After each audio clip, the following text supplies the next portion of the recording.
All right, let's get the patient's perspective on the big news Anglo healthcare-wise this week. Now, the Legault government has rewritten those controversial healthcare directives about service in English. The revised version, published Monday morning, makes it clear. No eligibility certificates are necessary. There are no restrictions on the right to receive health services in Quebec for English speakers. Ingrid Kovitch joins us on the line, Patients Committee Chair over at the MUHC. Ingrid, welcome to the program. Thank you for having me. What do you make of the news this week? This news comes as an incredible relief. It's interesting you sort of characterized it in the lead-off as a win, and I think that's actually, that shouldn't be the characterization, because this should not have been something that we were vying for or fighting for. This just represents a return to recognizing and adhering to rights of patients that are enshrined in the Act respecting health and social services. So really, I would characterize it as a great relief. So what do you think happened here, right? Because if we go through this story, this 31-page directive is released. And from verbally from the government, whether it's the French language minister or that open letter that was signed by 3 ministers or the premier, they were emphatic verbally that nothing has changed. And now finally we have it in black and white ink. But what do you think happened here? At any point, do you think something had changed and this is a reversal 180?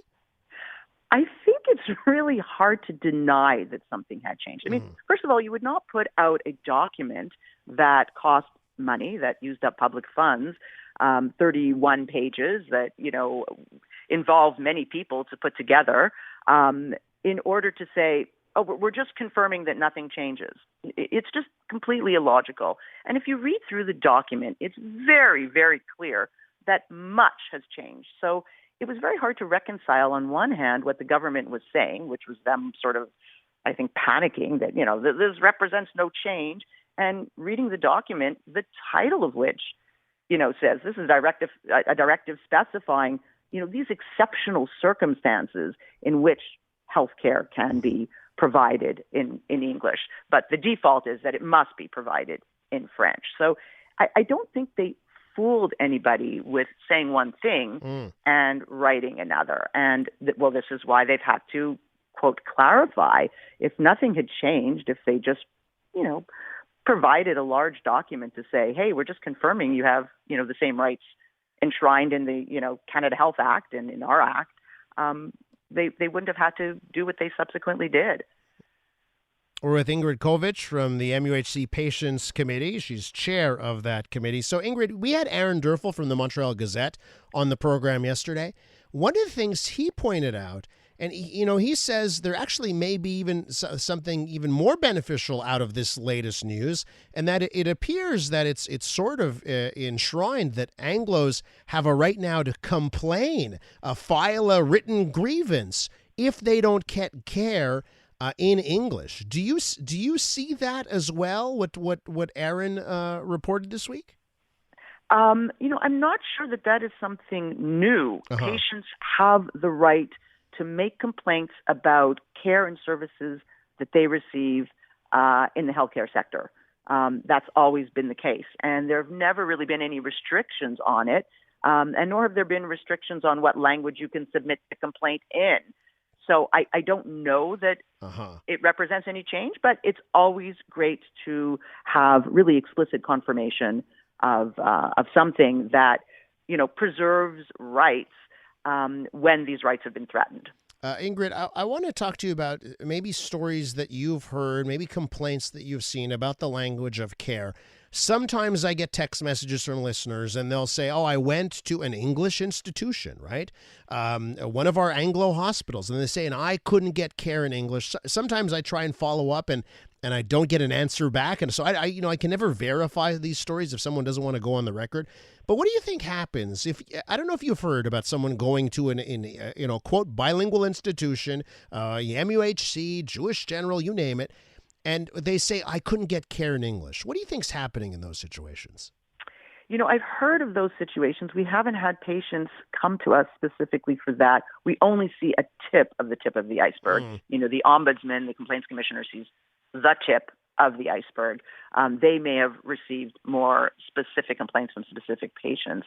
I think it's more that they might have come across a caregiver, a provider, an employee who was just, uncomfortable or unable to serve them in English. I don't think anybody who's in the system has anything but the best of intentions. I maybe that's a bit optimistic and Pollyanna-ish, but I really do believe that people are out there to help.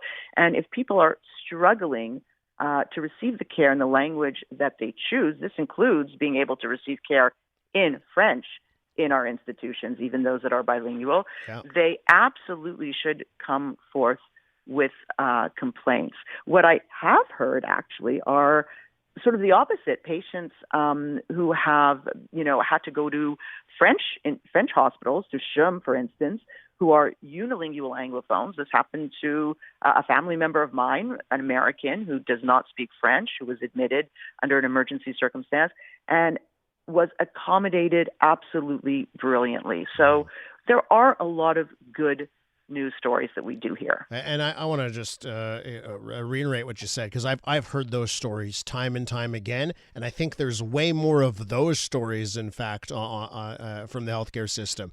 What would your advice be to our listeners? Just, how would you approach it? You're an Anglophone. You want to make sure you get care in your language. What is your advice on ensuring you get the care in the language of your choice, maybe not seeming pushy at the same time or not creating an incident? What would you tell our listeners? I think no matter where you are, if you're struggling to communicate, I think it's fair to just, very politely remind whoever you're communicating with that, the transfer of information, communication is absolutely critical to any healthcare encounter, and that, you really feel that you'll be able to do a better job, and hence they'll be able to do a better job if you are able to communicate in whatever language. This could be sign language. This could be, any language of your choice. I think it's fair to just remind people that, number one, healthcare encounters are fraught with anxiety. Nobody needs the added anxiety. Nobody needs added hoops to jump through. And communication is paramount. And let's find a way together to find a common ground that works best for both of us. And that's, I think, what I would suggest. And to wrap up here, Ingrid, in your role as chair of the Patients Committee at the MUHC, let's put language aside. For patients in this province getting care, what do you think is the real preoccupation? What are the things that you want to see improvement in? Oh, I think the number one by far, access to primary care, access to family doctors, particularly in the island of Montreal, which is the lowest rate of registration with family physicians across the province. So that is number one. And the second is really then access to sort of the additional care, secondary care, wait times to see a consultant, a specialist, wait times for surgeries, wait times, of course, in the emergency rooms. All of these, which are kind of fallout from not having optimal primary care. So I think those are really the fundamental preoccupations that worry people on a daily basis. Ingrid, we have to leave it there. A real pleasure catching up with you. Thanks for your time. Oh, thanks for having me again. That's Ingrid Kovitch from the MUHC, the McGill University Health Center, Patients Committee, chair of that committee.